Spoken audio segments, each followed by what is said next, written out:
দেখুন বন্ধুরা, এখানে পাবদা মাছ আমি ভেজে নিয়েছি। তো আজকে পাবদা মাছ দিয়ে পেঁয়াজ কালি দিয়ে ঝাল করবো। তো কীভাবে করছি তো দেখুন।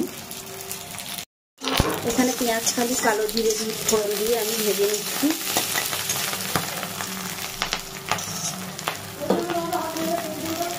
আর এখানে রয়েছে সর্ষে পোস্ত বাটা, কাঁচা লঙ্কা দিয়ে। পেঁয়াজ কালিটা হালকা হালকা ভাজা হয়ে আসলে তারপর আমি সর্ষে পোস্তটা ঢেলে দেবো এর মধ্যে। খানিকটা ভাজা হয়ে গেছে, তো এবার আমি মশলাটা সর্ষে পোস্ত যে বেটে রেখেছি সেটা ঢেলে দিচ্ছি।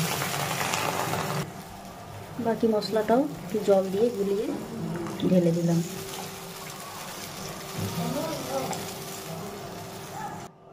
শীতকালে এইভাবে রান্না করলে গরম ভাতের সঙ্গে কিন্তু দারুণ জমে যাবে। তো এবার আমি দিয়ে নিচ্ছি নুন স্বাদ মতো, তারপর দেব হলুদের গুঁড়ো। আর কোনো মশলা যাবে না এতে, জাস্ট এইটুকুই। এবার ঝোলটা ফুটে উঠলেই মাছটা আমরা ছেড়ে দেবো। ঝোলটা ফুটে উঠেছে, এবার আমি মাছগুলো দিয়ে দেবো।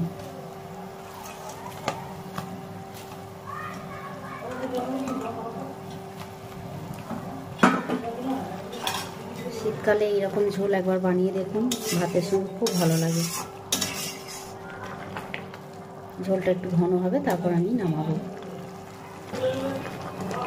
এবার উপর থেকে ধনিয়া পাতাটা ছড়িয়ে দেবো।